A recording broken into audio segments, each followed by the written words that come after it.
Hi, I am Patrick. That's Steve. That is Corey and Andrew. We are just got playing. We're at the Cloak and Blaster. We just got done playing Most Wanted by North Star Games. North Star Games. Join us for Most Wanted.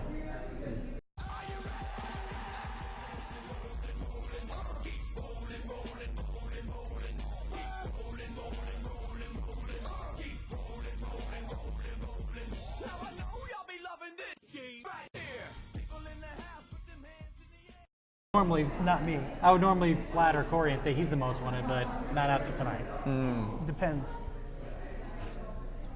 All right, so Most Wanted by North Star Games is a poker game. It's got some bluffing elements to it. Well, I guess all poker games probably have bluffing elements to them, but it's a poker game at heart. Each one of you has a hand of cards between 5, 7, and even there's a variant where you have 8 different cards. And you're trying to generate the best hand, and you're betting that hand on an action. So if I want to rob the Pony Express, or if I want to rob the Stagecoach, or I believe there's a train as well that I can rob, I want to say I put my hand down as unrevealed hand, sorry. I put my hand down. All the other players have a chance to challenge me with their hand. If they win, they get to move up the point track. If I win, I get to move up the point track. There's also a mechanism involved where if I lose, I slide down the point track unless I have money that's banked, and you get that money from one of the other actions in the game. So that is essentially the entire game in a really, really quick synopsis. Steven, Yes. if you had to pick one thing that you like the most, I would say that it's how easy the game is to teach, right? So if people already understand poker, they understand poker hands, how they work, if they understand the bluffing element that is there, all you have to do is point out these 6 different actions that you can take. Just do one on your turn, and then keep going around the table. super, super simple. I agree with you. That's a really great point of the game. Corey, if Andrew liked one thing the best, what would it be, Andrew? Similar vein, I think the speed was one of my favorite things, but since that one was already taken, I would have to go with artwork. I think the artwork is very cute. It looks good for the game. You're into Fitting. that kind of artwork too. I think so. I mean, I publish games with more that kind of art style, so. Cute, attractive Yeah. art. Corey, if you liked one thing the most?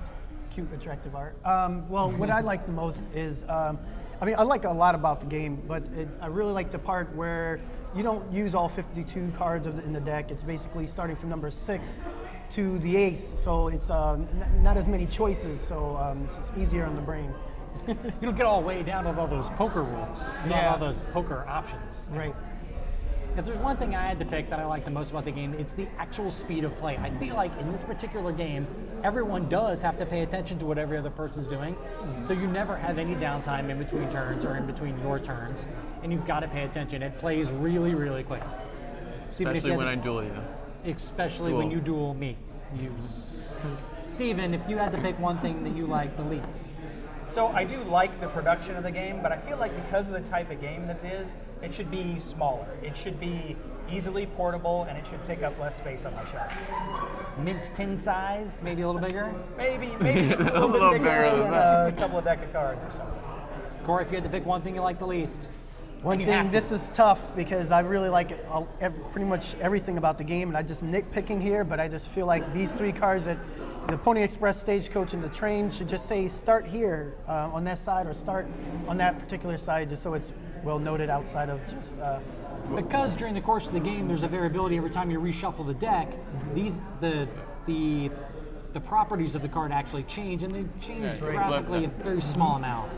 Yeah. Andrew, Well, I'm gonna pull a Lloyd and say that I wish there were variable player powers. Lloyd. Lloyd. Yeah, I miss Lloyd, so that's why I pulled this. The character seems so cute, and so I feel like if I felt more attached to my character, I would like that a little bit if they did something unique. The 6 actions were all really good though, so I mean you can already do a lot of stuff, but if they found a way to incorporate variable player powers, I think it would be even cooler. So. I think so too, and even some of those 6 actions actually evolve if you want to have a more complicated game, which also adds to some of the replayability. Okay. But if I had to choose something I like the least, it's going to be based off the thing that I like the most, which is a little strange, right?